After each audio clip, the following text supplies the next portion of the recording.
দেখো বন্ধুরা মাছ ভাজা হয়ে গেছে, আমি তুলে নিচ্ছি। এইবারে পেঁয়াজটা দিলাম,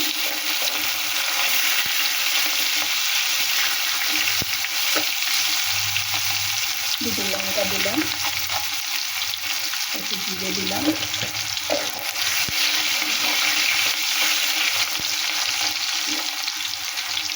আলুগুলো দিয়ে দিলাম,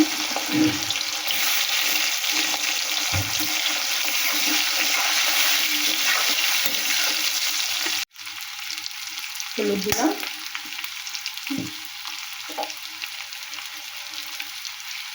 লবণ দিলাম,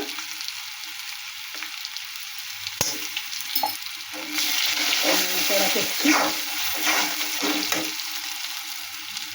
এর মধ্যে ধনে লঙ্কা গুঁড়ো আর জিরে আছে, একটু আদা বাটা, আদা গুঁড়োও আছে, এগুলো দিলাম। ভালো করে মশলাটা রেডি করে নেব।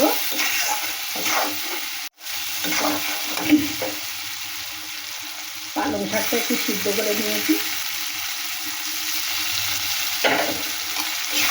দেখো পালং শাক দিয়ে, পালং শাক আলু দিয়ে কই মাছ রান্না করতে দারুণ খেতে লাগে। তোমরা একবার এইভাবে তৈরি করে দেখতে পারো, দারুণ দারুণ খেতে লাগে। এর আগে কই মাছ দিয়ে, ট্যাংরা মাছ দিয়ে পালং শাক করে তোমাদের দেখিয়েছিলাম। আর এখন কই মাছ দিয়ে পালং শাক দারুণ খেতে লাগে। তোমরা একবার এভাবে রান্না করে খেয়ে দেখো। এবারের মধ্যে জল দিয়ে দিলাম,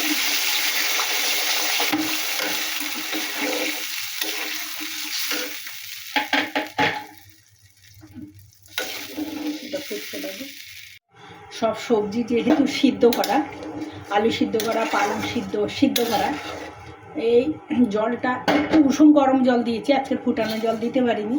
যাই হোক, আমি এবারে এই মাছগুলো দিয়ে দিলাম, ভাজা মাছগুলো। এগুলো একটু সিদ্ধ হতে সময় লাগবে, তাই আমি দিয়ে দিলাম। তরকারিটা হতে থাকবে, ফুটছে তরকারি। এবার